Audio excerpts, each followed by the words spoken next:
Year-long investigation of 175 trans killings and what Queer News Tonight finds. This evening, Queer News Tonight will report an in-depth expose on the growing attacks on the trans community, and specifically the major issues to the rising transgender murders in the United States. Queer News Tonight has looked at the last 5 years of transgender homicides. It's become something that is a regular part of the lives of many transgender people and those that care about us. Unfortunately, the amount of murder and violence that we face is quite high.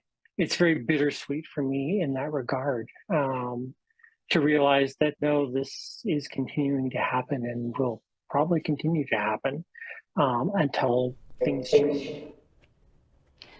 This collective time period is important because it allows us to provide comparisons to the rise of anti-LGBTQ attitudes specifically toward the trans community, with the election of Donald Trump in 2016 and then the significant increase of national conversation in the largest number of anti-LGBTQ trans bills by states in 2021 and 2022. The statistics are alarming as we find that hate crimes dramatically spiked. There was a significant rise in intimate partner violence as homicides reached record levels. We also reveal the vulnerabilities to sex workers, the stark number of unsolved cases, how trans bias affects police investigations, and the entire criminal justice system, and much more. We conclude this has been closely linked to an anti-trans President Trump and a political system that has spoken and enacted laws that have incited this significant increase in violence against the trans community. It appears there is a direct correlation to what we call voice to violence. That is a result of this culture war wave we are experiencing. It's important to know that trans violence and death had actually begun to decrease in the early days of the Trump administration. That's all changed in 2019. Here are the facts of trans violence in America. Fact number 1. In the last 5 years, there have been more than 175 trans murders. This number has actually doubled from 2019 to 2021. This coincides directly with the rise of anti-trans laws and rhetoric. Fact number 2. Many of the victims were killed by spouses, partners, boyfriends, housemates, dates, or clients. Fact number 3. Out of 175 cases we examined, only 28 led to murder convictions, and that is an incredibly small 16% of these murders. Worse, only one murder led to a hate crime conviction. Fact number 4. The trans community has a terrible relationship with police departments and the criminal justice system. Of the 175 homicides of transgender people from 2017 to 2021, nearly 65% of victims were misgendered or misnamed by the police. Because of that, there is little hope for the justice for those murdered, their family, friends, and really for the entire LGBTQ+ community. Remember, the process of reporting is difficult because the FBI doesn't track crimes by gender identity. Findings concluded that most victims were Black women. Most victims knew they were their killers, and most killers and suspects were young men in their teens and 20s. Transphobic rhetoric and laws can turn young men into killers. 17-year-old Nikki Kuhnhausen was killed while on a date in Vancouver, Washington. David Bogdanov called transgender people disturbing and disgusting and used a Russian anti-gay slur. Bogdanov told the police, quote, "I was born here, but my culture, my roots, it's for me. It's disturbing when I'm around a gay person or somebody bi or transsexual or something. So for me, it's just very disturbing and disgusting when people are like this," end quote. Bogdanov was convicted of murder and was the only killer of a transgender person over the past 5 years convicted of a hate crime. There are 2 other cases of the murders of Leila Belaya Sanchez and Serena Angelique Velasquez Ramos that are still pending as hate crimes. And that's it. Another disturbing trend is that intimate partner violence dominated killings of transgender women. UCLA's The William Institute reports that studies show as many as 50% of all transgender people in relationships experience domestic violence. This is double the rate of the general population. Experts suggest that the general discourse toward the trans community has increased the partner of a trans person to feel empowered, to feel more free to express verbal and physical abuse in the relationship. Catherine Shagru dos Santos of New York City's Anti-Violence Project said that for transgender people, escaping domestic violence is especially difficult because many shelters don't serve transgender people, and because many transgender people have experienced bias, harassment, or even violence from the police. Another major conclusion of the evaluation of trans violence and murder is the significant disconnect with the police and the criminal justice system. Like other marginalized communities, the relationship between police and those communities have come under national scrutiny, and trans may top the list. Nathan Brewer, a trauma therapist and crisis counselor at the Sexual Assault Response and Prevention Center at Boston University, said, "For many queer identified folks, calling the police is not really a safe option." Often it is trading one form of violence for another. Individuals in these situations often lack avenues for assistance, and without family, friends, or even law enforcement to turn to, it is easy to see how someone can become a target of violence and abuse. Often, police officers and prosecutors alike refuse to acknowledge the trans identification of the person who is attacked or even murdered. There have also been instances where a police altercation with a trans person where the officer uses deadly force instead of taser or other measures. In these instances, there has not been a single instance of criminal charges against the arresting officers. The New York City Police Department and police departments across the U.S. used to routinely arrest queer and transgender people for cross-dressing under archaic masquerade bans. Participants recall that the Stonewall Uprising in 1969 was sparked by one such incident when the police tried to haul away Storme de la Vire. A final conclusion is that sex workers were particularly vulnerable. For a large number of transgender women of color, discrimination often means working in marginal economies like sex work, but it puts them at high risk for violence and even death. Queer News Tonight also draws attention that an outstanding 1/3 of all these trans murders have never charged any suspect and remain unsolved. Our reporting must consider the degree of support and concern to the trans violence crisis from the broader LGBTQ+ community. Trans activists regularly point out that they do not have the voice of support, financial support, and queer community support to help stand against the culture war attacks we have watched grow in the last 5 years. They also regularly point out to the queer community that the Stonewall riots began with the support of gay men from trans icons Marsha P. Johnson and Sylvia Rivera. Club Q nightclub killings may be incited by anti-trans speech and state laws. Colorado Springs, Colorado has been a center of anti-LGBTQ vitriol since the early 1990s, when it became home to a growing number of Christian right ministries, including Focus on the Family. That ministry now reinforces anti-transgender messaging to millions of followers nationwide. Experts in extremism say that those stoking anti-trans bias were essentially creating a boogeyman and then unleashing forces on that boogeyman. These organizations, Fox News, and conservative political leaders passing these anti-trans and anti-LGBTQ+ laws deny any responsibility for the growing violence. Experts call the killings that result from participation in online extremism stochastic or scripted violence because perpetrators are acting in response to demonizing rhetoric rather than to the command structure of a radical armed group or extremist cell. In Colorado Springs, Erin, a local transgender woman, told Business Insider, quote, "The shooting was a tragedy, but it strengthened their enemy. We still want to come together. Come together despite adversity," end quote. The analysis of this dramatic and growing number of transgender murders in America reflects a problem that by all measures is only going to grow.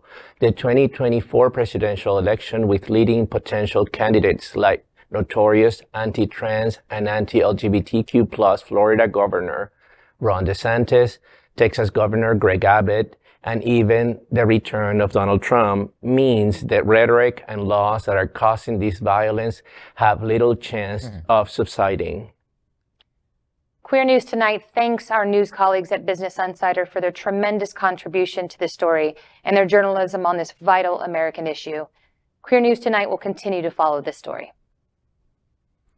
There is so much to unpack from this story. We could literally pick out one of these and do one story every night for weeks just to try and explain it. There's so much, and it's very, very sad. And there's no light at the end of this tunnel, as we noted. Yeah, I lost a very close friend to a senseless murder like this. Their partner, a fear of being exposed, and I don't even want to describe the details, but it is definitely, the rhetoric has increased, during Trump's administration. We've seen that.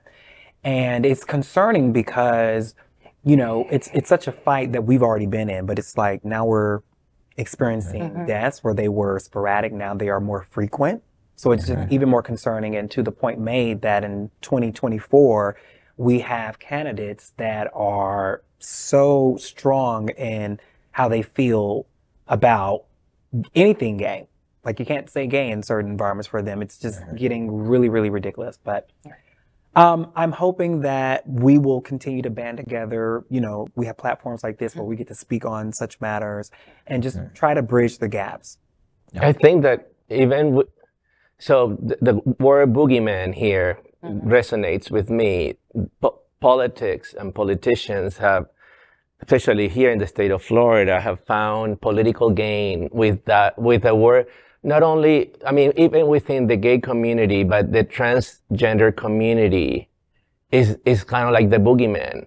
So finding that and the weakness that they perceive to attack us.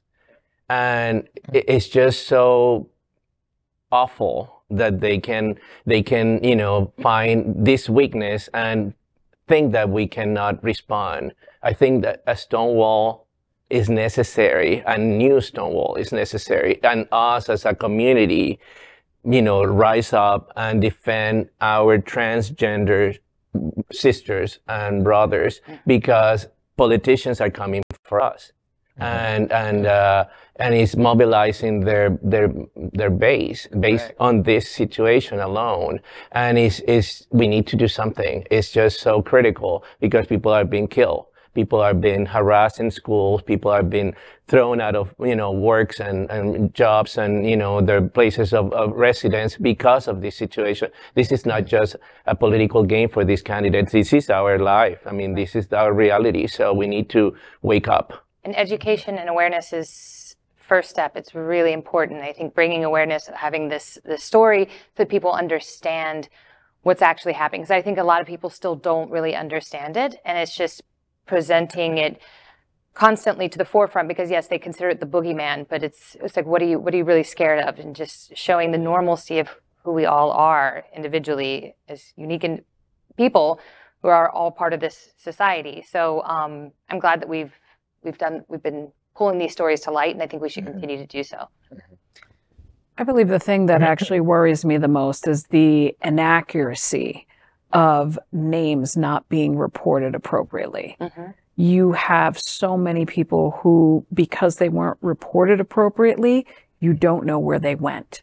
So you've got families who think that they might either A, still be around, or B, they're just lost somewhere in the shuffle.